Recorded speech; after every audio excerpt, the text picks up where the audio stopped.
Russia's war in Ukraine threatens joint missions to Mars, Venus, and the Moon.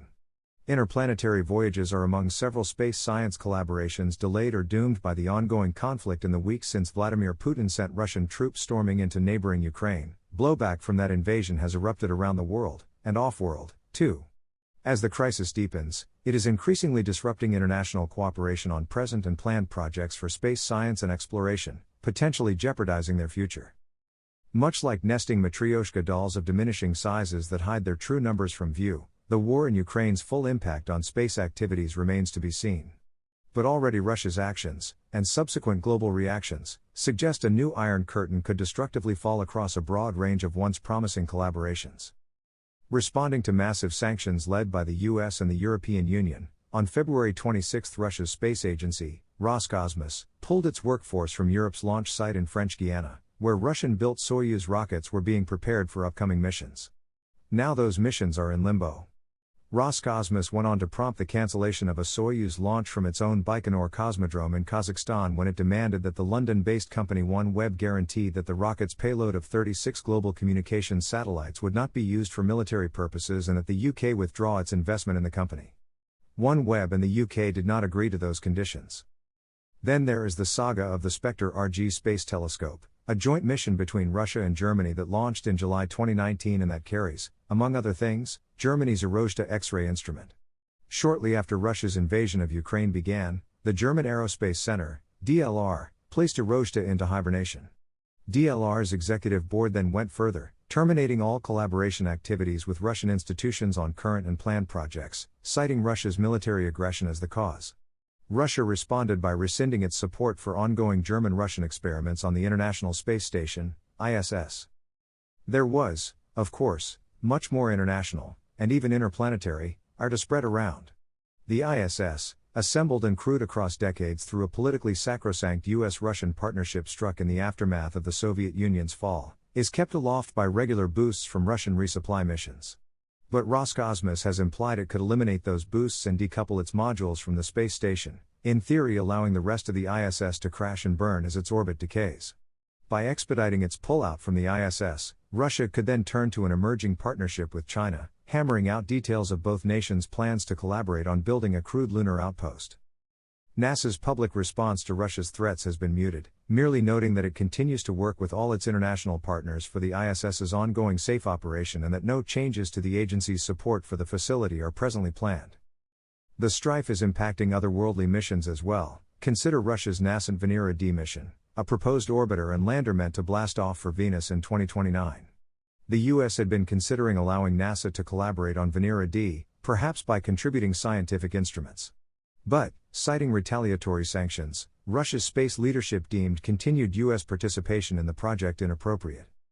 And in what appears to be the most significant casualty so far for cooperative space exploration, the conflict in Ukraine has delayed, if not outright scuttled, the long-awaited European-Russian ExoMars 2022 mission, which included a European Space Agency, ESA, rover dubbed Rosalind Franklin.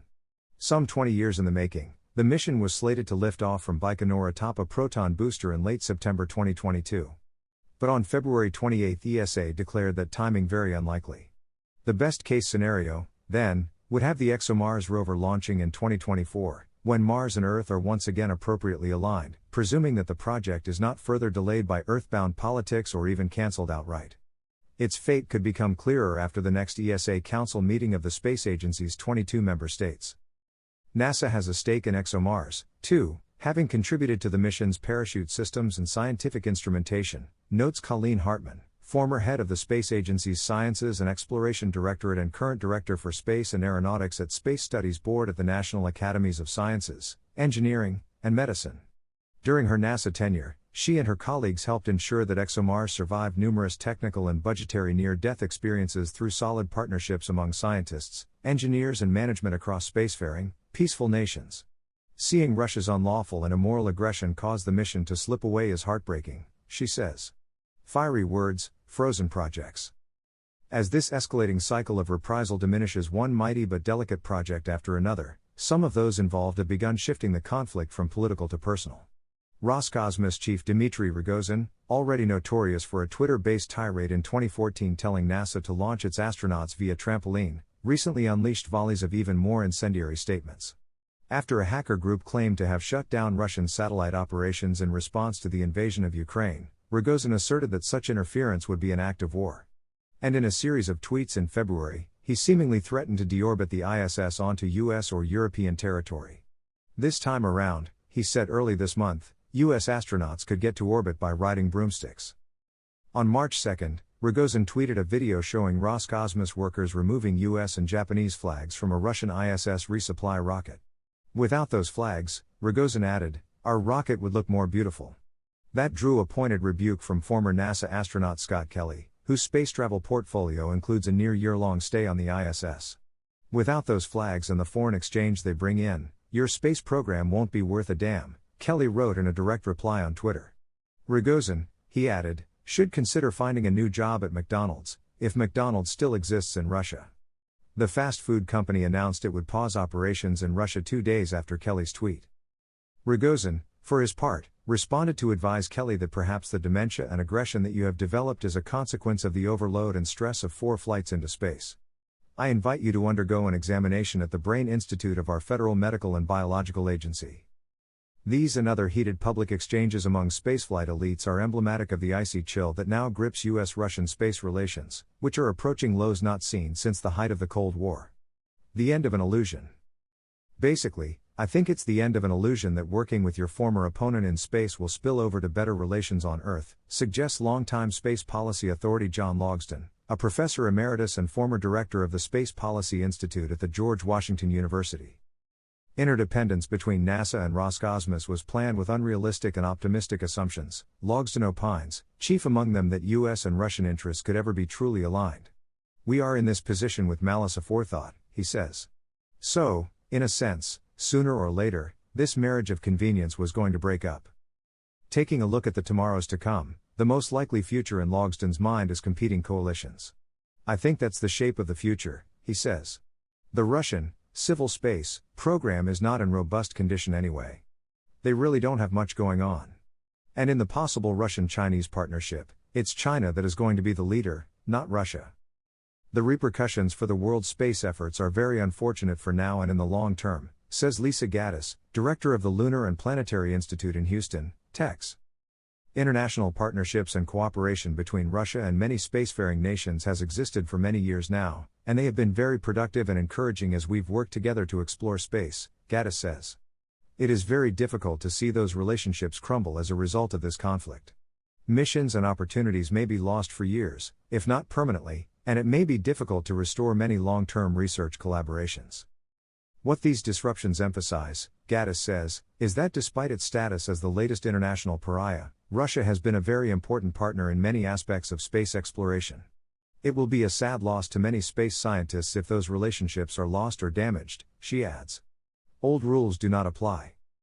The deleterious effects of Russia's war in Ukraine on space science and exploration may only be the opening shots in a much more devastating battle, says Brian Harvey, a chronicler of global space activities and author of the recently published book European-Russian Space Cooperation, From de Gaulle to ExoMars, Springer, 2021.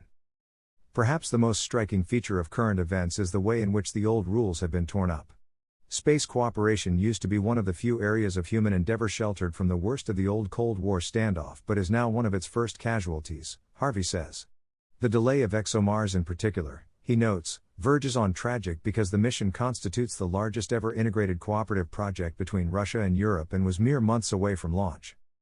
ESA originally declared that it was unaffected but quickly came under political or social media pressure and changed its view, announcing that the project was unlikely this year, subsequently setting up a task force to find an alternative approach, Harvey says.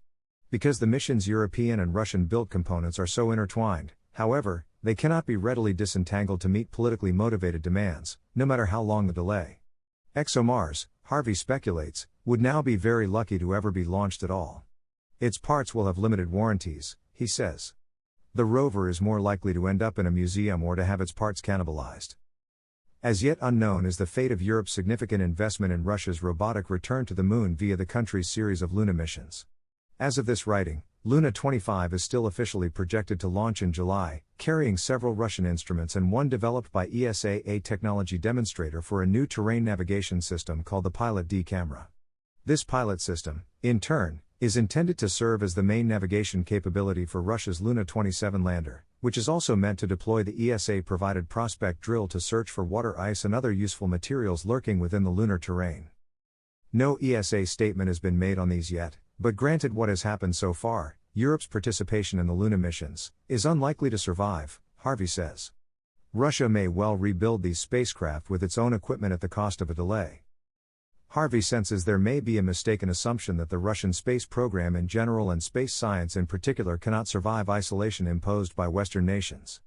This is not necessarily the case because both thrived during the lengthy period of isolation of the Soviet period. Ultimately, it will be a domestic political decision by whoever is in the Kremlin as to its political and financial priority.